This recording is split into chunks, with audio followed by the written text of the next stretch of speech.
Hello students, welcome to the subject Introduction to Solid Mechanics, which is being taught in the 4th semester in the Department of Civil Engineering.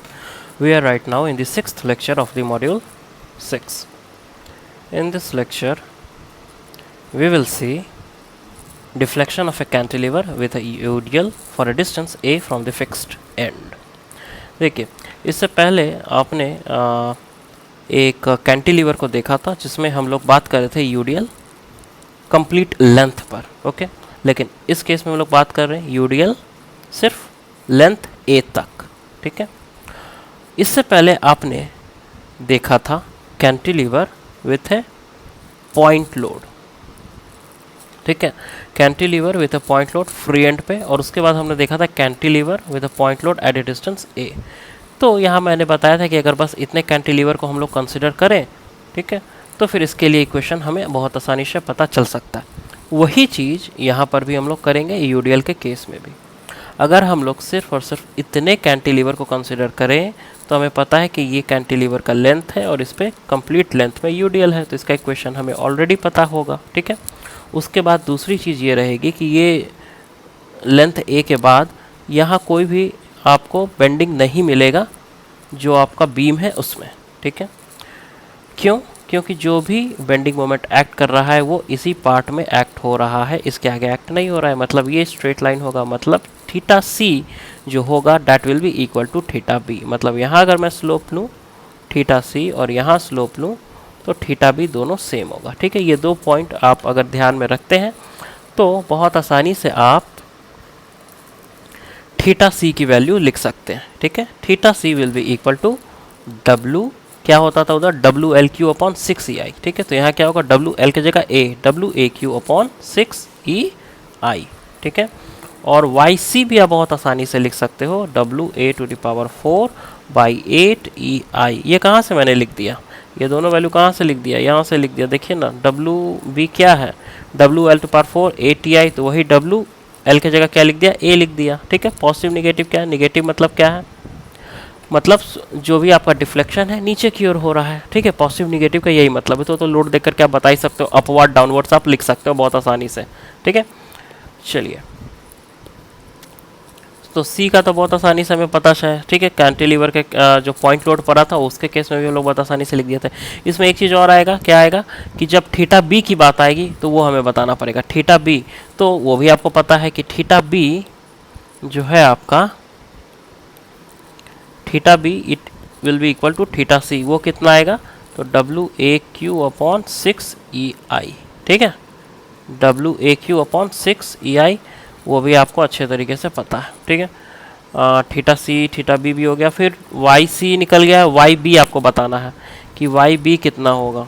तो Y B will be equal to Y C plus Y E, जैसे कि मैंने previous case में बताया था। देखिए, यही तो कह रहा हूँ ना कि ये वाई बी है और ये वाई सी है, तो ये आपका वाई सी हो गया, ठीक है, प्लस वाई ई, इसको मैं वाई ई कह देता हूँ, ठीक है।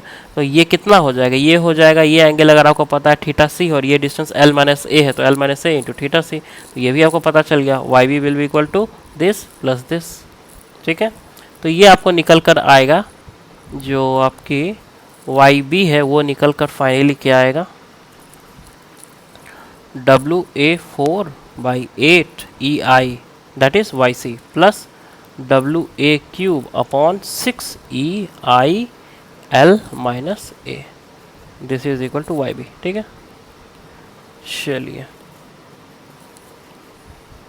तो यही हमें बस यहाँ बताना था कि थीटा सी कितना है, वाई सी कितना है, थीटा बी कितना है, वाई बी कितना है, वो सारी चीज़ें आपको यहाँ बता दिया गया, ठीक है। देखिए, अब हमारा जो केस है वो है कि deflection of a cantilever with A UDL for a distance A from the free and. देखिए, अभी हमने क्या केस किया कि ए यहाँ पर, ठीक है, ए दूरी तक हमारे पास यूडीएल था, उसके कारण डिफ्लेक्शन निकालना था। अभी क्या केस है कि ए दूरी फ्रॉम फ्री एंड, इधर से फ्री एंड से ए दूरी पर आपका यूडीएल दे रखा है, इसके लिए कितना डिफ्लेक्शन होगा। देखिए, इसको सॉल्व करने का तरीका ये होगा कि मैं कंसिडर कर लूँ एक ऐसा बीम जिसमें पूरा पूरा का पूरा, ठीक है, लेंथ में यूडीएल है, ठीक है, और एक ऐसा बीम जिसमें नीचे से ऊपर की ओर लगता हुआ एक यूडीएल है, ठीक है। मतलब ये इज इक्वल टू, ये मैंने पूरा कंसिडर कर लिया, और इसमें से नीचे में एक लोड लगाया जो ऊपर की ओर एक्ट कर रहा है, तो ये सेम चीज़ है, ठीक है। आप यहाँ देखो कि ये यूडियल है, इसके कारण जो भी स्लोप और जो भी डिफ्लेक्शन होगा that will be equal to ये यूडियल, ठीक है, माइनस ये यूडियल। ओके, और इसी तरह हम लोग इस केस में आगे बढ़ेंगे। क्या करेंगे हम लोग, ये अगर क्वेश्चन है हमारा तो इसमें यूडियल हम लोग कंसिडर कर लेंगे पूरे में, उसके कारण डिफ्लेक्शन निकाल लेंगे बी पॉइंट पे, ठीक है। उसके बाद एक लोड हम लोग लगा दिए जो ऊपर की ओर एक्ट कर रहा है, इसके कारण डिफ्लेक्शन ऊपर की ओर कितना होगा वो निकाल लेंगे। तो यहाँ जो डिफ्लेक्शन निकला और यहाँ जो डिफ्लेक्शन निकला दोनों का सब्ट्रैक्शन कर देंगे तो इस लोड के कारण जो डिफ्लेक्शन है वो हमें निकल जाएगा, ठीक है, मिल जाएगा। तो slope and deflection at point B is determined by considering, दो चीज़ें आप कंसिडर करोगे, the whole cantilever A B, the whole cantilever A B with UDL of W पर यूनिट लेंथ, ठीक है, और a part of a cantilever from A to C, A से लेकर के सी तक of length L minus a, ये L minus ए ही है ना, अगर ये ए है और ये टोटल एल है तो this is L minus A, loaded with an upward UDL of W पर यूनिट लेंथ, ठीक है। ये आप करोगे तो बहुत आसानी से आप निकाल सकते हो, ठीक है। तो स्लोप एट बी अगर मुझे निकालना है, it will be equal to slope due to downward UDL over whole length, है ना, minus slope due to upward UDL from A to C, ठीक है। और डिफ्लेक्शन अगर निकालना है तो डिफ्लेक्शन ये माइनस जिसके कारण जो डिफ्लेक्शन ऊपर की ओर होगा, ठीक है। तो बहुत आसान है, इसमें मैं सीधे लिख देता हूँ slope is equal to complete UDL है, वो केस आप लोग ऑलरेडी देख चुके हैं, उसमें डब्ल्यू एल क्यू अपॉन 6 आया था, ठीक है, माइनस ये वाला केस भी आपने देख रखा है कि एक यूडियल एक्ट कर रहा है इस डिस्टेंस पे फिक्स्ड एंड से, ठीक है, आपने ए वाला पढ़ा था, लेकिन यहाँ एल माइनस ए है, ठीक है, और ऊपर की ओर एक्ट कर रहा है, पहले नीचे की ओर एक्ट कर रहा था, ठीक है। तो ये केस भी आपने देख रखा है, दोनों का कॉम्बिनेशन आप करोगे तो आपको रिजल्ट बहुत ही आसान तरीके से मिल जाएगा। ख़त्म कहानी, दिस इज द स्लोप, ठीक है। चलिए, डिफ्लेक्शन भी बिल्कुल इसी तरह निकलेगा, कोई अलग तरीका नहीं है।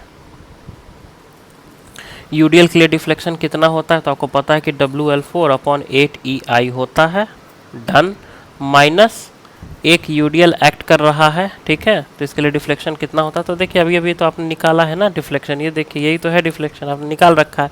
अंतर बस इतना है कि ये जो दूरी है पहले ए था अभी एल माइनस ए है, ये लोड अब ऊपर की ओर एक्ट कर रहा है, पहले नीचे की ओर एक्ट कर रहा था, यही अंतर है, ठीक है।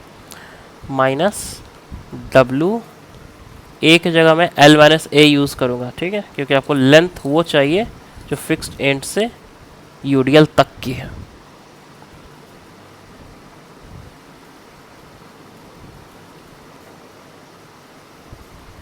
ठीक है, तो ये आपको मिल जाता है यहाँ से डिफ्लेक्शन। तो स्लोप को आपको पता चल गया और आपको पता चल गया डिफ्लेक्शन, ठीक है, किस केस के लिए, जब फ्री एंड से ए दूरी तक आपको दे रखा है यूडियल एक कैंटिलीवर में, ठीक है। प्रीवियस नॉलेज का इस्तेमाल करते हुए हमने काम कर दिया, कोई एक्स्ट्रा हमने नॉलेज इस्तेमाल ही नहीं किया, ठीक है। चलिए अब इसके ऊपर कुछ न्यूमेरिकल हम लोग देख लेते हैं। देखिए यहाँ क्वेश्चन ये देता है कि a cantilever of length 3 metre carries 2 point loads 2 kilo newton at the free end and 4 kilo newton at the distance of 1 metre from the free end, ठीक है। क्या कह रहा है क्वेश्चन, यही कह रहा है कि आपके पास एक कैंटिलीवर है, ठीक है, और ये कैंटिलीवर जो है इसमें इसका लेंथ कह रहा है कि 3 मीटर है और 2 मीटर की दूरी पर एक 4 किलो न्यूटन और फ्री एंड पर एक 2 किलो न्यूटन, ठीक है। ये पॉइंट बी है, ये पॉइंट सी, ये पॉइंट ए है, ठीक है। ये दो तरह के लोड लग रहे हैं, आपको डिफ्लेक्शन निकालना है, कहाँ, फ्री एंड पर डिफ्लेक्शन निकालना है, ई और आई की वैल्यू दे रखी है, ठीक है। तो देखिए पहले मैं यहाँ बता दूँ, पहला हम लोग काम ये करेंगे कि 2 किलो न्यूटन है, ठीक है, लोड, उसके कारण कितना डिफ्लेक्शन होगा इस पॉइंट पे वो बता देंगे, ठीक है। Point load eight the free and formula हमें पता है, बता देंगे, ठीक है। फिर इसके कारण, इस लोड के कारण बता देंगे कि इस लोड के कारण, ठीक है, अगर एट ए डिस्टेंस ए पर एक पॉइंट लोड लग रहा है उसके कारण बी पॉइंट पे कितना डिफ्लेक्शन होगा, ये भी हम लोग फार्मूला पर के थ्रू जानते हैं, ठीक है। बस दो फार्मूला का यूज़ करना है और दोनों को ऐड कर देना है, हमारा आंसर मिल जाएगा, ठीक है। तो देखिए यह मैं क्लियरली लिख दूँ, सॉल्यूशन है ये कि y1 is equal to deflection at the free end due to load 2 kilo newton, ठीक है। और y2 क्या है, deflection at the free end due to load 4 kilo newton, ठीक है। ओके, दोनों का फॉर्मूला आपको पता है, ठीक है। जो फाइनल आपका डिफ्लेक्शन होगा वो क्या होगा, y1 प्लस y2, ठीक है। तो y1 बताइए कितना होगा, मतलब y1 का क्या मतलब है, y1 का मतलब है कि एक लोड, इसको भूल जाइए, एक लोड यहाँ फ्री एंड पे एक्ट कर रहा है। क्या फॉर्मूला था, फॉर्मूला यही था WL/Q अपॉन 3EI, ठीक है। W कितना है 2 kilo Newton, 2000 Newton into length कितना है 3 मीटर 3000 mm, ठीक है। E की वैल्यू 2 इंटू 10⁵ और I की वैल्यू कितनी दी हुई है 10⁸ इसको आप कैलकुलेट करोगे तो इट विल बी 0.9 mm, ठीक है। y2 बताइए क्या होता है, y2 क्या होता है, y2 का मतलब यहाँ क्या है कि एक ए दूरी पर एक पॉइंट लोड एक्ट कर रहा है, उसके कारण पॉइंट बी पर कितना डिफ्लेक्शन है वही बताना है। हम लोग ऑलरेडी इसको डिराइव कर चुके हैं। तो y2 क्या होता था WAQ upon 3EI plus WA² upon 2EI L minus A, यही तो था फॉर्मूला, ठीक है। उसी फॉर्मूला का यूज़ करना है और यहाँ डिफ्लेक्शन निकाल लेना है, ठीक है। अब क्या करें, सारा का सारा वैल्यू पुट कर दीजिए। लोड कितना 4 किलोमीटर मतलब 4000, ए की वैल्यू कितना, ए की वैल्यू 2000, क्यों, ए यहाँ से यहाँ की दूरी है, अगर ये 1 मीटर दे रखा है तो ये 2 ही मीटर हुआ ना, क्वेश्चन में देखिए ना 1 मीटर दे रखा है ना 4 किलो न्यूटन का जो, ठीक है, ये 1 मीटर दे रखा है तो ऑब्वियस सी बात है कि ये 2 मीटर होगा, ठीक है। Upon 3 into 2 into 10⁵ into 10⁸ plus W की वैल्यू बताइए 4000 into 2000 square by 2 into 10⁵ into 10⁸ into L minus A कितना है 3000 माइनस 2000 1000, ठीक है। ये आपका आ जाएगा 0.94 mm, ठीक है। तो जब आप दोनों को जोड़ोगे y निकालोगे total deflection, it will be y1 plus y2 is equal to 0.9 plus 0.94, it will be equal to 1.84 mm, ठीक है। This is the answer. इस तरह के जब भी इस तरह के क्वेश्चन आपके सामने होंगे तो आपको कुछ इस तरह इसको सॉल्व करना है, ठीक है। चलिए देखिए स्टूडेंट्स, यहाँ पर एक क्वेश्चन है, a cantilever of length 2 metre carries UDL 2 kilo newton पर metre over a length of 1 metre from the free end. मतलब क्या है, मतलब है एक कैंटिलीवर है आपके पास, ठीक है।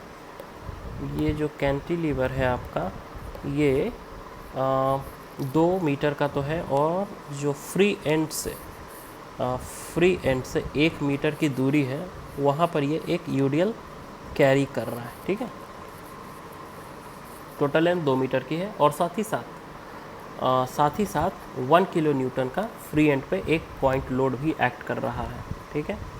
ये 1 किलो न्यूटन हो गया और ये 2 किलो न्यूटन पर मीटर हो गया, ठीक है। ये लोड एक्ट हो रहा है और क्या देखा, आपको स्लोप और डिफ्लेक्शन निकालना फ्री एंड का, मतलब इस पॉइंट पे आपको स्लोप और डिफ्लेक्शन निकालना है। ई की वैल्यू और आई की वैल्यू दे रखी है, ठीक है। आई और ई दोनों दे रखा है, ठीक है। ओके, स्लोप डिफ्लेक्शन इस पॉइंट पे निकालिए। डायमेंशंस वगैरह आपको बता दिया 2 मीटर, ठीक है। अब सिंपल सी बात है, देखिए इसका सॉल्यूशन जो होगा कुछ इस तरह होगा कि स्लोप, जो भी स्लोप आएगा ना at the free end, slope at the free end will be equal to slope at the free end due to point load, ठीक है। जो भी स्लोप आना है फ्री एंड पे वो पॉइंट लोड के कारण आ रहा है, ठीक है। इसको मैं θ1 कह दूँ, plus slope at the free end due to क्या, UDL, ठीक है, ड्यू टू UDL। ये हो गया आपका θ2, ठीक है। जो भी स्लोप आना है वो किसके कारण आ रहा है, पॉइंट लोड के कारण, अंदर UDL के कारण। पॉइंट लोड के कारण कितना होगा, कैसे होगा, आपको पता है θ1 यही है ना, पॉइंट लोड के कारण। फॉर्मूला आप जानते हैं WL² अपॉन 2EI। इसको सॉल्व करिए कितना आएगा, ठीक है। W की वैल्यू कितनी दी हुई है 1 किलो न्यूटन है ना, तो 1000 न्यूटन, इंटू लेंथ कितना है 2 मीटर है तो 2000 mm, ठीक है। 2 इंटू 10⁻⁴ बाई 2 EI है ना, तो 2 इंटू 2 इंटू 10⁻⁵ इंटू आई की वैल्यू दे रखी है 6.6667 इंटू 10⁻⁷, ठीक है, दे रखी है ना जी। तो ये वैल्यू आ रहा है आपका 0.000142 रेडियन, ठीक है। हमेशा थीटा रेडियन में आएगा। थीटा 2 क्या है, थीटा 2 है यूडीएल के कारण, तो वो क्या होता है फॉर्मूला WL/6EI, फॉर्मूला सर आपको पता है, ठीक है, माइनस WL-A/6EI, ठीक है। ये वैल्यू कितना आएगा आप देख लो, ठीक है। और जो आपका टोटल स्लोप हो जाएगा theta, it will be equal to θ1 + θ2, वही आपका फाइनल आंसर मिल जाएगा, ठीक है। देन इसके बाद है डिफ्लेक्शन, कि डिफ्लेक्शन भी तो आपको निकालना है, तो क्या करेंगे, deflection at the free and, जो फ्री एंड है वहाँ डिफ्लेक्शन निकालेंगे, विल बी इक्वल टू कितना होगा बताइए, deflection at free end due to point load, है ना, deflection at the free end due to point load, इसको अगर मैं y1 कह दूँ, ठीक है, plus deflection at the free end due to UDL, ठीक है, इसको मैं कह देता हूँ y2, ओके। तो वो आपको टोटल डिफ्लेक्शन दे देगा। तो y1 क्या होगा आप ऑलरेडी जानते हैं, WL/3EI, इसको आप कैलकुलेट करो कितना आता है, ठीक है। देन W2 कितना होगा, WL⁴/8EI माइनस WL-A⁴/8EI, आप ऑलरेडी ये सब चीज़ों को डिराइव कर चुके हैं, ठीक है। WL-A⁴/6EI इंटू ए, ठीक है। ये कितना आएगा भाई, ये आप देख लो कितना आता है, ठीक है। और जो y है total deflection, it will equal to y1 + y2, ये आपको टोटल डिफ्लेक्शन दे देगा, ठीक है। तो ये जो क्वेश्चंस है कुछ इस तरह सॉल्व किए जाते हैं, ठीक है। इसमें एक लास्ट पार्ट है, अब देखिए, let us now see the case of a deflection of a cantilever with a gradually varying load, ठीक है। एक कैंटिलीवर यहाँ आपको दिख रहा है, इस पर ग्रेजुअली वेरिड लोड यहाँ पर आपको दिख रहा है, ठीक है। टोटल लेंथ L दिया हुआ है, ओके, और डिफ्लेक्शन y पर B पर YB है जो हमें निकालना है, ठीक है। कैसे हम लोग इसमें अप्रोच रखेंगे, सबसे पहला जो पॉइंट होता है जब भी हमारे पास ग्रेजुअली वेरिड लोड होता है, तो क्या करते हैं, सबसे पहले हम लोग एक सेक्शन ले लेते हैं, ठीक है। मोमेंट की बात हो रही है ना, तो मोमेंट लेने के लिए एक सेक्शन ले लेते। चलिए हमने यहाँ पर एक सेक्शन ले लिया, x एक सेक्शन हमें यहाँ दिख रहा है, ठीक है, जो कि x दूरी पर लाई कर रहा है। अब इस सेक्शन पे मोमेंट हम लोग निकाल सकते हैं mx, और इसको इक्वेट कर देंगे EI/d² y/dx² से, बस यही काम है, ठीक है। लेकिन अब मुद्दा ये है कि लोड यहाँ पर कितना है, लोड की हमें क्यों ज़रूरत पड़ेगी, क्योंकि जब भी ट्रायंगुलर लोडिंग होती है, ग्रेजुअली वेरिंग लोड होती है, तो हम लोग उसमें मोमेंट जो निकालते हैं, या फिर मोमेंट जब भी हमें निकालना होता है, तो वहाँ पर जितना लोड है वो निकालना होता है, ठीक है, मोमेंट के लिए। उसको फिर हम किस पॉइंट पे एक्ट कर रहा है उससे, उस डिस्टेंस से मल्टीप्लाई करते हैं। लेकिन जो लोड है वो हमें पता ही नहीं है, ठीक है, क्योंकि half into base into height देना होता है, ठीक है। ये तो आपको पता है, ठीक है, ये आपको पता ही नहीं है तो कैसे काम चलेगा। तो पहला काम हमारा ये है कि इससे हम निकाल लें ये कितना है, ठीक है। तो देखिए कितना है, यहाँ आप ये देखो ना, अगर मैं इस ट्रायंगल 1 और इस ट्रायंगल 2, ये दोनों की बात करूँ, तो आप सिंपली देख सकते हो कि W/L है ना, W/L इज़ इक्वल टू ये CX बाई ये कितना है L - x, ठीक है, CX बाई L - x। तो यहाँ से CX आप निकाल सकते हो कि W/L इंटू L - x, ठीक है। मतलब अब यहाँ कितना लोड है वो आपको पता चल चुका है, ठीक है। तो मैं लिखता हूँ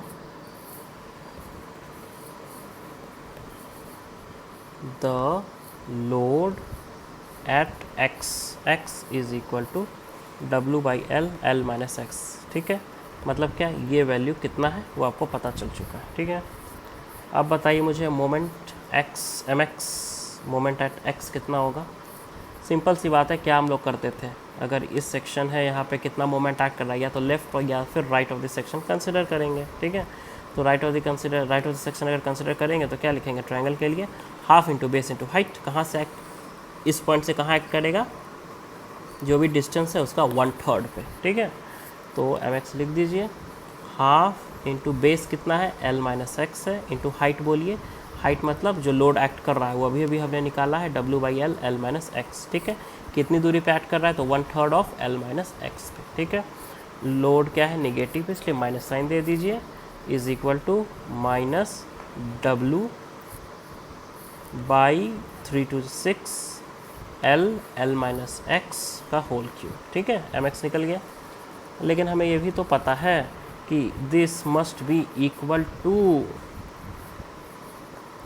EI/d²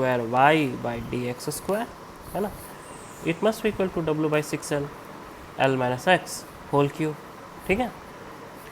अगर मैं अब इंटीग्रेट करूँ इसको, इंटीग्रेटिंग द इक्वेशन को अगर इंटीग्रेट करें तो हमें मिलेगा EI/dy/dx is equal to minus W/6L L minus X to the power 4/4 है ना, -1 माइनस एक्स वहाँ L माइनस एक्स है, ठीक है। साथ ही साथ इंटीग्रेशन कांस्टेंट, ठीक है।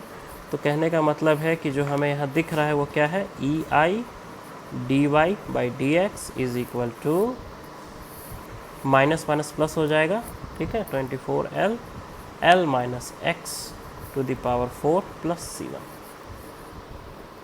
ठीक है। इंटीग्रेटिंग अगेन, जो पहले प्रोसेस था सब वही करें, कुछ नया नहीं कर रहे हैं, ठीक है। इंटीग्रेटिंग अगेन क्या मिलेगा, EI/y is equal to W/24L L minus X to the power 5/5 -1 plus C1x plus C2, ठीक है। डन। इसका मतलब यही ना है जी कि EI/y is equal to minus W/120L L minus X to the power 5 plus C1x plus C2, ठीक है। इक्वेशन 2 कह देते हैं इसको, और इसको हम इक्वेशन 1 कह देते हैं। अगला स्टेप क्या होता था हमारा, अप्लाइंग बाउंड्री कंडीशंस, है ना। बाउंड्री कंडीशंस को अप्लाई करिए। पहला बाउंड्री कंडीशन ये है कि at x is equal to 0, Y की वैल्यू बताइए कितनी है, 0 होगी, कैंटिलीवर है आपके पास, ठीक है। तो अब इसको हम पुट करते हैं इक्वेशन सेकंड में, ठीक है। पुटिंग इन इक्वेशन 2, देखिए तो y की value 0 is equal to minus W/120L L minus 0 to the power 5 plus C1, x की वैल्यू कितनी है, 0 है, प्लस C2। तो यहाँ से C2 कुछ निकल कर आ रहा है, देखिए तो C2 will be equal to WL to the power 4/120, ठीक है। साथ ही साथ हमें ये भी पता है कि at x equal to 0 dy/dx is also equal to 0, ठीक है। तो पुटिंग इन फर्स्ट इक्वेशन में पुट करिए तो EI/dy/dx, that means EI into 0 is equal to W/24L L minus X की वैल्यू पुट कर दीजिए प्लस C1। तो यहाँ से हमें मिलता है C1 is equal to minus WL3/24, ठीक है। अब C1 एंड C2 को सब्स्टिट्यूट कर दीजिए, ठीक है।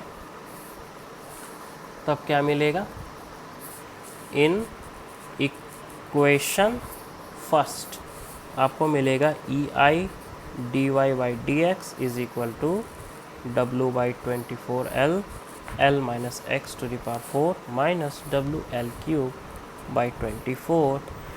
This is your slope equation. क्या है ये, दिस इज स्लोप इक्वेशन।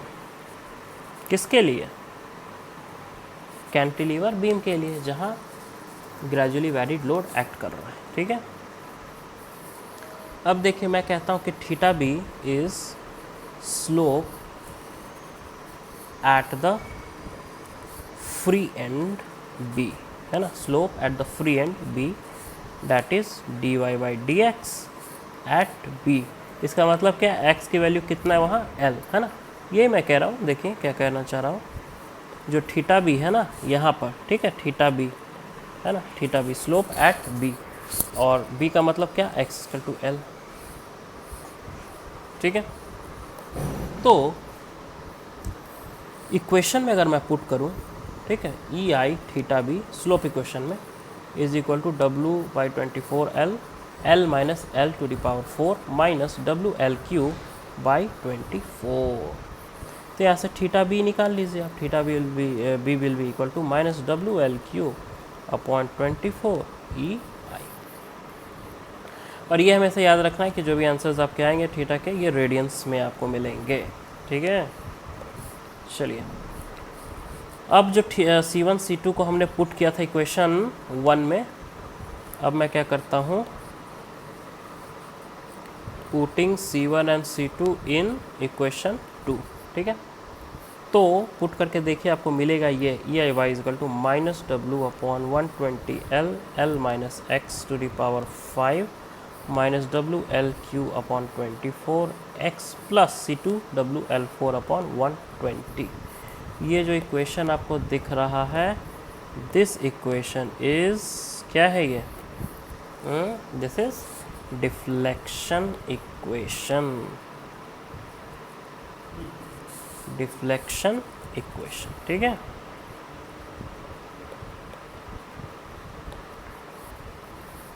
अब देखिए, अगर मैं कह दूं कि Y B is deflection at the free end B, मतलब कि x टू एल पे बात कर रहा है, ठीक है। तो वाई बी की वैल्यू कितनी होगी, इक्वेशन में आप पुट कर दीजिए, x टू एल, ख़त्म कहानी, यही तो करना है।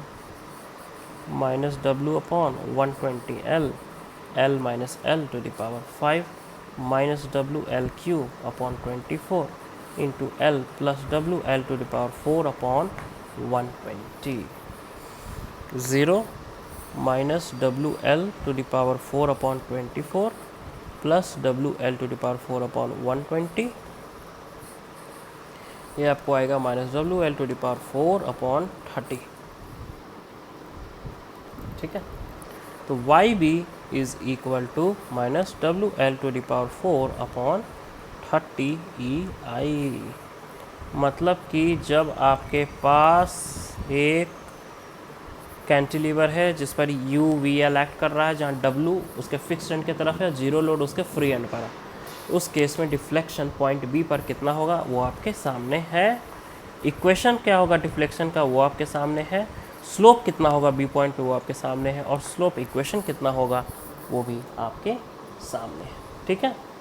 तो कैंटिलीवर के जितने भी केसेस थे हमने देख लिया है। Next we will see moment area method, ठीक है। इसके बाद हम लोग मोमेंट एरिया मेथड को देखेंगे and our work for the deflection chapter will be completed, ठीक है। जितना भी हमें डिफ्लेक्शन में करना है वो कंप्लीट हो जाएगा मोमेंट एरिया मेथड देखने के बाद, ठीक है। सो लेट अस सी नाउ मोमेंट एरिया मेथड।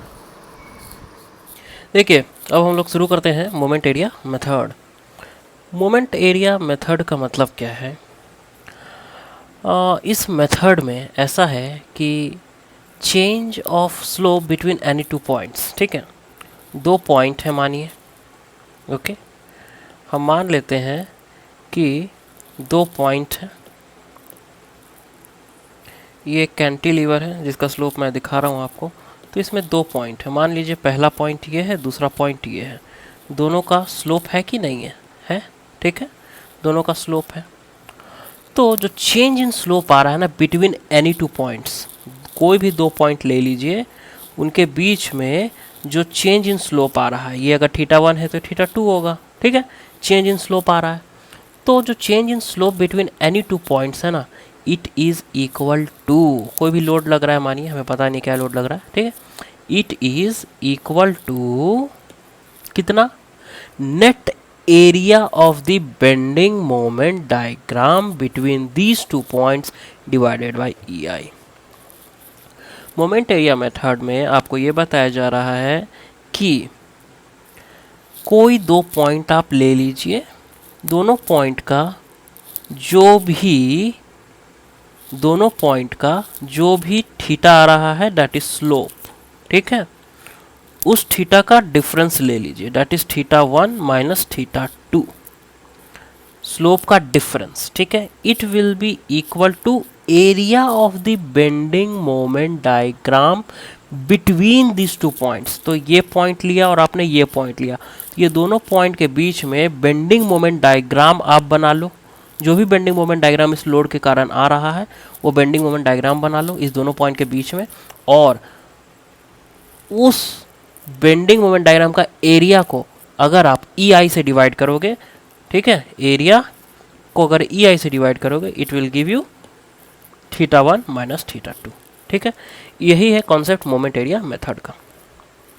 अब देखिए, अगर मैं एक पॉइंट लूँ यहाँ कहीं, ठीक है, यहाँ दूसरा पॉइंट अगर मैं यहाँ लूँ तो यहाँ बताइए थीटा की वैल्यू क्या है। हमें पता है यहाँ थीटा की वैल्यू 0 है, ठीक है। तो अगर ये मैं जानता हूँ कि यहाँ थीटा की वैल्यू 0 है तो किसी भी पॉइंट पे स्लोप दैट इज थीटा, ठीक है, माइनस 0, हाँ, इट विल गिव यू, क्या ये दे देगा, area of the bending moment diagram upon E I, ठीक है। मतलब आपको क्या करना है, आप सिंपली लोड दिया हुआ है उसका बेंडिंग मोमेंट डायग्राम बना लीजिए, ठीक है। लोड दे रखा है उसका बेंडिंग मोमेंट डायग्राम बना लिया आपने। Theta at this point cantilever जहाँ फिक्स्ड है वहाँ पे आपको पता है कि 0 है, ठीक है। तो किसी भी पॉइंट पे आप स्लोप बहुत आसानी से निकाल सकते हो क्योंकि आपको पता है theta minus 0 is equal to bending moment diagram का area divided by E I. तो किसी भी पॉइंट पे स्लोप निकालना बहुत आसान हो जाएगा, ठीक है। जब कब आसान हो जाएगा, जब जो थीटा की वैल्यू है 0 है, किसी एक फिक्स्ड पॉइंट पे, कैंटिलीवर में एक फिक्स्ड पॉइंट है जहाँ थीटा की वैल्यू 0 होगी, ठीक है। तो आपने ये जाना कि theta 2 minus theta 1 is equal to area of bending moment diagram divided by E I, यही होता है। अगर थीटा 1 आपका 0 है, जो कि है, क्यों है, क्योंकि कैंटिलीवर में फिक्स्ड जो पॉइंट है वहाँ पर बेंडिंग मोमेंट 0 होता है, सॉरी स्लोप 0 होता है, ठीक है, स्लोप 0 होता है। तो theta 2 minus 0 that means theta 2 is equal to area of the bending moment diagram divided by E I. तो कहीं भी किसी भी पॉइंट में स्लोप निकालना बहुत आसान है, आप स्लोप को बहुत अच्छी तरीके से निकाल सकते हो, ठीक है। इन्हीं चीज़ों को मैं यहाँ लिखिए, तो उन्हीं चीज़ों को मैंने यहाँ लिख दिया है। According to this method, the change of slope between any two points, change of slope that is theta 1 minus theta 2 is equal to the net area of the bending moment diagram, ठीक है, between these two points divided by EI। यही point मैंने अभी आपको बताया। If one of the point is having zero slope, अगर एक point का जीरो स्लोप है then we can obtain the slope at the other point।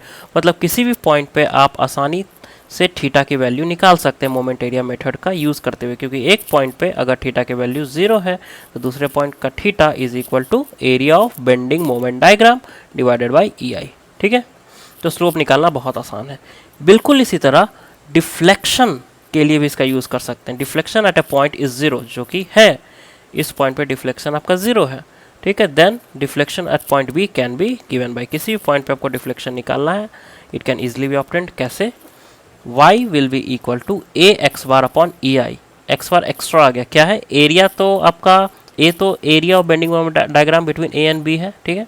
जो x bar है वो क्या आ गया, distance of C G of the area, distance of C G of the area a from point b। जो भी b point है जहाँ आप डिफ्लेक्शन निकालना चाहते हैं, ठीक है, उस पॉइंट से C G of bending moment diagram, ठीक है, निकाल लेना है। उसकी डिस्टेंस क्या है, C G of the bending moment diagram and point B के बीच का जो भी डिस्टेंस है दैट इज एक्स बार, ठीक है, वो आप निकाल लोगे तो डिफ्लेक्शन भी निकल जाएगा। तो मोमेंट एरिया मेथड का इस्तेमाल करते हुए खासतौर पे कैंटिलीवर में हम लोग बहुत आसानी से स्लोप और डिफ्लेक्शन निकाल सकते हैं, ठीक है। यही तो है। अब मैं निकाल के आपको दिखा भी देता हूँ कुछ केसेस, तो बहुत अच्छे से ये चीज़ आपको समझ में आ जाएगी। देखिए, cantilever carrying a point load at the free end, ठीक है, जो आपका फ्री एंड है वहाँ पर क्या हो रहा है, कैंटिलीवर है आपके पास, ठीक है, और वो कैंटिलीवर क्या कैरी कर रहा है, पॉइंट लोड, ठीक है। मतलब क्या, केस कौन सा है भैया, केस यही तो है ना, यही केस है, ये आपका एक कैंटिलीवर है, ठीक है, जिसमें पॉइंट लोड W एक्ट कर रहा है B पर, ये A है, ओके, जो लेंथ दे रखा है वो L है, ओके। अब इस केस के लिए हमें बताना है कि स्लोप कितना होगा, डिफ्लेक्शन कितना होगा, ऑलरेडी इसको हमने कर रखा है, ठीक है, इसको हम लोग ऑलरेडी सॉल्व कर चुके हैं, आपको पता भी है ना। चलिए, लेकिन एक नए मेथड से इसको हम लोग करने जा रहे हैं। सबसे पहला क्या काम है हमारा काम है इसका बेंडिंग मोमेंट डायग्राम बनाना। तो बेंडिंग मोमेंट डायग्राम बनाना बहुत आसान है, आपको ऑलरेडी पता है, ठीक है। पहले तो ये बताइए, बेंडिंग मोमेंट डायग्राम जो भी बनेगा पॉजिटिव है नेगेटिव, तो देख के फिगर पता चलता है कि ये नेगेटिव बनेगा, क्योंकि यहाँ ये देखिए क्या बन रहा है, एक रोता हुआ चेहरा है ना, उदास चेहरा बनेगा ना, ठीक है, इसके कारण bending moment diagram will be negative, ठीक है। और बेंडिंग मोमेंट डायग्राम इसका कुछ इस तरह का बनेगा, ठीक है। ये वैल्यू आएगी आपकी WL, ओके, ABC मैं नाम दे देता हूँ, ठीक है। चलिए, बेंडिंग मोमेंट डायग्राम हमने बना दिया है BMD। अब इतना आसानी से कैसे हमने BMD बना दिया, क्योंकि शियर फोर्स और बेंडिंग मोमेंट डायग्राम आप ऑलरेडी पढ़ चुके हैं चैप्टर को, है ना। तो आप वो भी कर सकते हो कि भैया बताइए बेंडिंग मोमेंट A पर कितना है, तो पता चलेगा बेंडिंग मोमेंट A पर will be equal to W into L is equal to WL। Bending moment B पर कितना है, तो पता चलेगा 0। इन दोनों के बीच में रिलेशन निकालेंगे, तो रिलेशन निकालने में पता चलेगा कि एक लीनियर रिलेशन है ना। जो सेक्शन X हम लोग लेते थे और सेक्शन X पे हम लोग बेंडिंग मोमेंट निकालते थे, ठीक है। तो W इंटू एक्स, WX, तो X को देख करके पता चला कि लीनियर रिलेशन होगा, ठीक है। और दोनों पॉइंट को फिर हम लोग जोड़ दिए, ये आप ऑलरेडी पढ़ चुके हैं, इसीलिए मैंने डायरेक्टली बेंडिंग मोमेंट डायग्राम यहाँ बना दिया है, ठीक है। अब मुझे ये बताइए, अगर मैं ये कहूँ कि एट फिक्स्ड एंड, है ना, जो फिक्स्ड एंड A है, the slope and deflection are 0, ठीक है। सही बात है, फिक्स्ड एंड पे देख लीजिए, यहाँ स्लोप और डिफ्लेक्शन दोनों 0 है। जब भी हम लोग बाउंड्री कंडीशन इस्तेमाल कर रहे थे इसका बहुत भरपूर यूज़ किया है, ठीक है। Theta B slope at B, ठीक है, that is dy/dx eight B, है ना। yb is equal to deflection, at B, ठीक है। अब आपको पता है मोमेंट एरिया मेथड के अनुसार theta B will be equal to क्या, area of bending moment diagram between A and B divided by EI होगा। चलिए बताइए, तो area of the bending moment diagram, ये एरिया कितना होगा बताइए, ये WL है, ये L है, तो half into base into height कर दीजिए, ट्राइंगल है ना, half into base into height by EI, ठीक है। ये कितना आएगा, WL²/2EI। थीटा B है ना, आपने बहुत आसान तरीके से निकाल दिया, ठीक है। कैंटिलीवर अगर आपने पहले भी पढ़ा है तो आप जानते हैं कि थीटा B WL²/2EI ही होता है, किस केस में, जब पॉइंट लोड एंड पर एक्ट करता है, ठीक है। डिफ्लेक्शन देख लेते हैं अब जरा हम लोग, YB निकालने की कोशिश करते हैं। YB क्या होता है, AX/EI, यही तो होता है ना YB, ठीक है। यहाँ ये बताना ज़रूरी है कि A क्या है, A is the area of bending moment diagram between A and B, ठीक है। Area of bending moment diagram कितना है, WL²/2, half into base into height, ठीक है। X बार क्या है, X bar is distance of CG of area, of bending moment diagram from B, ठीक है। बी पॉइंट जो है आपका, वहाँ से इस जो एरिया है इसका सी जी कितनी दूरी पे है, यहाँ कहीं सी जी लाई करता है यहाँ, ठीक है, इस पॉइंट पे, जो कि यहाँ से कितनी दूरी पे 2/3 एल पर लाई करेगा, ठीक है। ओके, तो it will be given by 2/3 L. तो वाई बी बता दीजिए कितना होगा।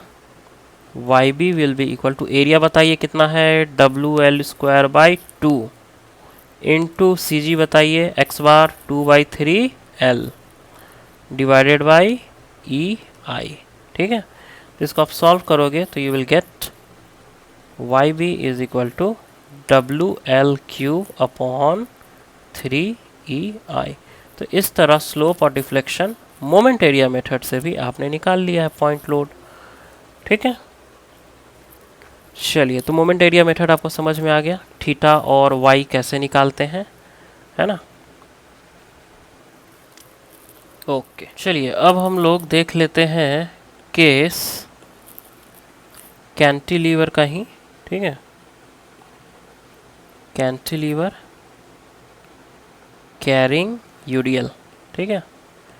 एक कैंटिलीवर है जो कि यूडीएल कैरी कर रहा है, उसके केस में कैसे इसका हम लोग निकाल सकते हैं स्लोप और डिफ्लेक्शन। ऑलरेडी हमने ये काम कर चुका है, बस मेथड बदल रहे हैं हम लोग, है ना। डबल इंटीग्रेशन में हमने ऑलरेडी देख रखा है, अब मेथड बदल के हम लोग मोमेंट एरिया मेथड से इसको निकालने की कोशिश कर रहे हैं। तो जो मैं कह रहा हूँ ये कह रहा हूँ कि ये आपके पास एक बीम है, ठीक है, जिसके ऊपर है यूडीएल, ठीक है। और यूडीएल जो है वो क्या है, W पर यूनिट लेंथ, ठीक है। पॉइंट बी है, पॉइंट ए है, इसकी लेंथ है टोटल L। इस केस में बताइए कि जो थीटा बी है और जो वाई बी है वो कैसे निकलेगा, है ना। सबसे पहला काम हमारा क्या होता है कि हम लोग बेंडिंग मोमेंट डायग्राम बना ले। इसमें भी बेंडिंग मोमेंट डायग्राम नेगेटिव आएगा, ठीक है। मैक्सिमम बेंडिंग मोमेंट जो है वो WL²/2 आएगा, ठीक है, पॉइंट ए पर, और ये वेरी करेगा कुछ इस तरह, ठीक है। तो यहाँ पर हमने क्या किया, हमने BMD बना दिया है, ठीक है, point A, point B, point C. अब ये बड़ा ज़रूरी है कि इस डायग्राम का एरिया कैसे निकाला जाए, तो ये आपको पता होना चाहिए, है ना। पहले तो ये आपको बता दूं कि एट द फिक्स्ड एंड, है ना, the slope and deflection, the slope and deflection are 0, है ना। स्लोप और डिफ्लेक्शन क्या है, 0 है, कहाँ, फिक्स्ड एंड पर, ठीक है। फिक्स्ड एंड पर स्लोप और डिफ्लेक्शन दोनों 0 है, पहली बात तो ये, ठीक है। अब हम लोग मोमेंट एरिया मेथड का यूज़ करके बहुत आसानी से वाई बी और थीटा भी निकाल सकते हैं, ठीक है। तो मुझे ये बताइए तो ज़रा, area of bending moment diagram कितना होगा। तो ये होता है 1/3 इंटू बेस इंटू हाइट, ठीक है। ये हो जाएगा आपका WL³/6, ठीक है।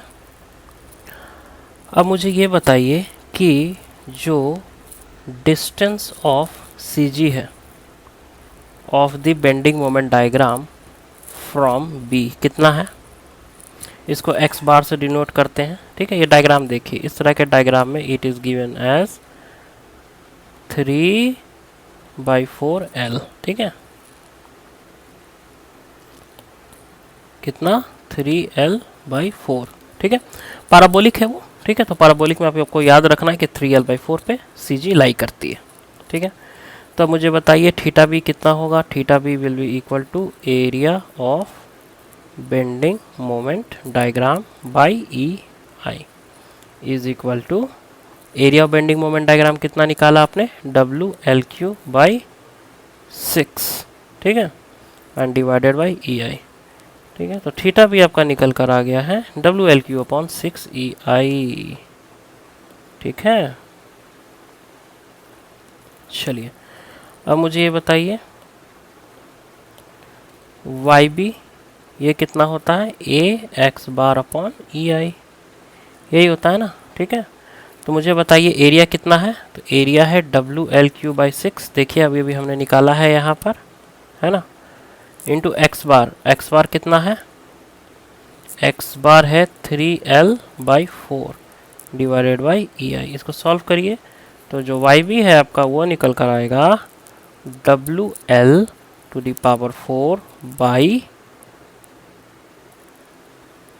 बाई 4 टू ज़ा 8 EI। ठीक है, तो ये आप इक्वेशन जो है यहाँ दिख रही है, आप पहले भी निकाल चुके हैं। ठीक है, तो मोमेंट एरिया मेथड बेसिकली आप सीख रहे हैं। ठीक है, तो इसमें स्लोप और डिफ्लेक्शन दोनों आपने निकाल लिया। ठीक है, चलिए अब हम लोग देख लेते हैं एक और case, cantilever carrying UDL up to length A from the fix. देखिए अब जो केस हमारा वो है cantilever carrying UDL up to length A from the fixed end. जो हमारा फिक्स्ड एंड है वहाँ से ए दूरी तक यूडीएल है। ठीक है, इसके लिए अब हमें निकालना है क्या, slope and deflection point B पर। ठीक है, यही हमारा काम है मोमेंट एरिया मेथड का इस्तेमाल करते हुए। सबसे पहले हम लोग ऐसा करते हैं कि इसका बेंडिंग मोमेंट डायग्राम बना लेते हैं। तो बेंडिंग मोमेंट डायग्राम आपका कुछ यूं बनेगा। ठीक है, ओके, तो ये आपका बेंडिंग मोमेंट डायग्राम यहाँ बन चुका है। ठीक है, जिसमें ये वैल्यू WA²/2 है। ठीक है, अब ये कहाँ से आया, तो बेंडिंग मोमेंट से फोर्स डायग्राम जो चैप्टर आपने पढ़ा है वहाँ से मैंने इसका इस्तेमाल किया है। बहुत आसान तरीके से आप किसी भी फिगर का, किसी भी तरह के लोड का, किसी भी तरह के बीम में BMD बना सकते हैं, SFD भी बना सकते हैं। ठीक है, यह एक चीज़ बड़ा इम्पोर्टेंट है कि एट द फिक्स्ड एंड, जो मैं हर पार्ट में बता रहा हूँ बार बार, the slope and deflection are zero, है ना, ज़ीरो है, इसीलिए हम लोग डायरेक्ट थीटा भी या वाई भी निकाल सकते हैं, है ना। अब मुझे ये बताइए, area of bending moment diagram A से अगर डिनोट करें तो कितना होगा। देखिए इस डायग्राम को पहले भी हम लोग कर चुके, 1/3 इंटू ए इंटू WA²/2, है ना। सिंपली जैसे कि हाफ इंटू, तो half into base into height triangle के लिए देते थे। ठीक है, लेकिन इस केस में 1/3 इंटू बेस इंटू हाइट, ये आएगा आपका WAQ/6। ठीक है, जो आपका डिस्टेंस है,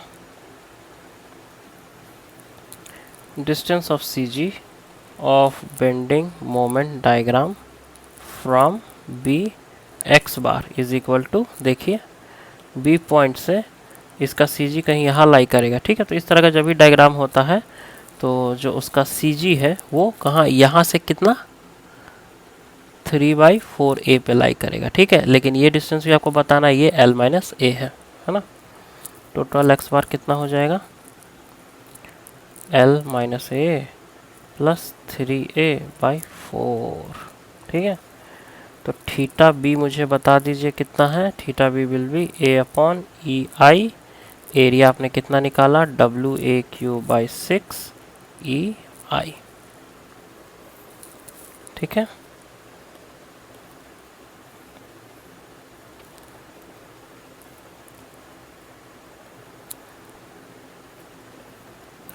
जो YB है वो कितना है, AX/EI, एरिया आपने निकाला WAQ/6EI, है ना, WAQ/6 है ना ये।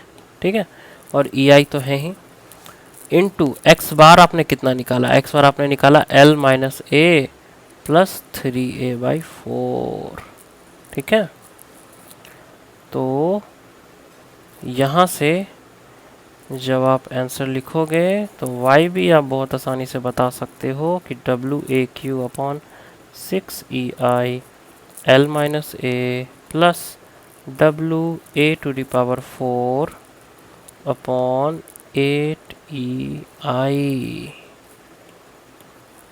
ठीक है, तो डिफ्लेक्शन और स्लोप दोनों हमने बता दिया है। ठीक है, ये ऑलरेडी आप इन चीज़ों को जानते हैं, आपने सॉल्व कर रखा है, लेकिन बस मोमेंट एरिया मेथड का कैसे यूज़ करना है वो चीज़ यहाँ बताई गई है। ठीक है, इससे रिलेटेड अब एक न्यूमेरिकल हम लोग सॉल्व कर लेंगे तो ये कंसेप्ट आपका और भी ज़्यादा क्लियर हो जाएगा। ठीक है, तो आइए let us solve a numerical now. देखिए एक क्वेश्चन है, a cantilever of length 2 metre carries a point load of 20 kilonewton at the free end, okay, and another load of 20 kilonewton at its center। ठीक है, E की value दे रखी है, I की वैल्यू दे रखी है for the cantilever. Then determine by moment area method, moment area method का इस्तेमाल करते हुए ही आपको निकालना है slope and deflection of the cantilever at the free end. ठीक है, तो ये क्वेश्चन कुछ ऐसा है कि आपके पास एक कैंटिलीवर दिया हुआ है, ठीक है, और आपने इस कैंटिलीवर का डिफ्लेक्शन और स्लोप एट फ्री एंड निकालना है। ठीक है, इसको ए, इसको बी, इसको सी बोल देते हैं, यही दिया हुआ है केस। ठीक है, और ये डिस्टेंस दिया हुआ है 1 मीटर, ये डिस्टेंस भी दिया हुआ है 1 मीटर। ठीक है, क्योंकि टोटल 2 मीटर का है ना। चलिए अब मोमेंट एरिया मेथड का इस्तेमाल करते हुए इसको सॉल्व करना है। ठीक है, तो इसके लिए सबसे पहले तो ये करना होगा कि बेंडिंग मोमेंट डायग्राम हमें बनाना होगा। ठीक है, तो बेंडिंग मोमेंट डायग्राम इसका कैसे बनेगा, बेंडिंग मोमेंट अलग अलग पॉइंट पे जानना होगा। तो बताइए, तो बेंडिंग मोमेंट बी पर कितना है, 0। बेंडिंग मोमेंट सी पर कितना है, देखिए सी पॉइंट पे bending moment R F, R cross F 20 kilo newton into 1 metre. ठीक है, 20 किलो न्यूटन मीटर, पॉजिटिव या निगेटिव क्लॉकवाइज है ऑन द राइट साइड, मतलब कि निगेटिव लेंगे। ठीक है, मतलब 20 किलो न्यूटन मीटर को अगर मैं न्यूटन एमएम में कन्वर्ट करना चाहूँ तो इंटू 10⁶ से मल्टीप्लाई करना पड़ेगा। ठीक है, बेंडिंग मोमेंट ए पर बताइए कितना है, ए पॉइंट पर होगा R F, R cross F 20 into 2, ठीक है, plus R F, R cross F 20 into 1। ठीक है, और दोनों निगेटिव ही होगा, है ना, तो 20 into 2 plus 20 into 1 40 60 minus 60 kilo newton metre is equal to minus 60 into 10⁶ newton M. ठीक है, बेंडिंग मोमेंट निकल गया, ए पर निकल गया, सी पर निकल गया, बी पर निकल गया, पॉइंट लोड से। ठीक है, तो डायग्राम बनाना भी कोई बहुत टफ काम नहीं है, बहुत आसानी से हम लोग बना सकते हैं। ए पॉइंट पे कितना है, 60 है ना, बी पॉइंट पे कितना है, 20 है, बस सारे पॉइंट्स को जोड़ देना है। ठीक है, ठीक है, तो ये हमारा डायग्राम बन गया। ये 60 आप दिखा दीजिए, ये 20 हम दिखा देते हैं। ओके, चलिए इस एरिया को 1, इसको 2 और इसको 3 से नामकरण कर देते हैं, आगे ज़रूरत पड़ेगी। तो पहला काम हमारा था बेंडिंग मोमेंट डायग्राम बना दिया है। अगला काम है हमारा क्या, area of bending moment diagram. ठीक है, जो भी आपका बेंडिंग मोमेंट डायग्राम है उसका एरिया तो निकालना पड़ेगा ना। ठीक है, तो निकाल लेते हैं, क्योंकि कहीं भी स्लोप या डिफ्लेक्शन वहाँ area of the bending moment diagram की ज़रूरत पड़ती है। निकाल लेते हैं area of bending moment diagram. तो इसमें मुझे ये बताइए, एरिया 1 है वो कैसे निकलेगा, हाफ इंटू बेस, बेस हम इसमें मानते हैं 1 मीटर, हाइट कितना है 20 किलो न्यूटन मीटर, है ना, ये आ जाएगा 10 kilo newton metre square. Area 1 कौन है, ये है एरिया 1। ठीक है, एरिया 2 देखिए कौन सा है, इसको हमने एरिया 2 माना है, तो दिस इंटू दिस 20 इंटू 1, है ना, इज इक्वल टू 20 इंटू 1, यह आ जाएगा आपका 20 किलो न्यूटन मीटर स्क्वायर। ठीक है, जो आपका एरिया 3 है वो कितना होगा, देखिए तो ज़रा, यही half into base into height, ये 1 मीटर है, ये कितना है 40 है, क्योंकि ये टोटल 60 है और ये 20 है, तो ये कितना बचा 40, है ना,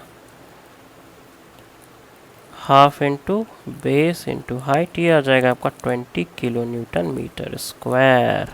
ठीक है, तो मुझे ये बता दीजिए कि total bending moment diagram area कितना हुआ, 20 + 20 + 10 50 किलो न्यूटन मीटर स्क्वायर। इसको हम लोग 50 इंटू 10⁻³ और इंटू 6 9 न्यूटन mm स्क्वायर भी लिख सकते हैं। ठीक है, अब मुझे अगर थीटा बी निकालना है, फ्री एंड पे निकालना है, थीटा बी क्या होता है, area of bending moment diagram by E I. तो area of bending moment diagram तुमको पता है कि ये है 50 × 10⁻⁹ बट ई की वैल्यू कितनी है देखना पड़ेगा, ई की वैल्यू है 10⁵ और आई की वैल्यू 10⁸। ठीक है, ई की वैल्यू है 10⁵ × 10⁸। ठीक है, इसको सॉल्व करेंगे तो आपको मिलेगा 0.005 रेडियन। ठीक है, हमेशा ये रेडियन में ही आंसर आएगा। ठीक है, थीटा बी तो बहुत आसानी से निकल गया, लेकिन जब बात आती है वाई बी निकालने की, डिफ्लेक्शन एट पॉइंट बी, तो ये तो होता है ए एक्स बार अपॉन ई आई, है ना। तो यहाँ आपको ए एक्स बार निकालना पड़ेगा, कैसे, A1 x1 बार प्लस A2 x2 बार प्लस A3 x3 बार से।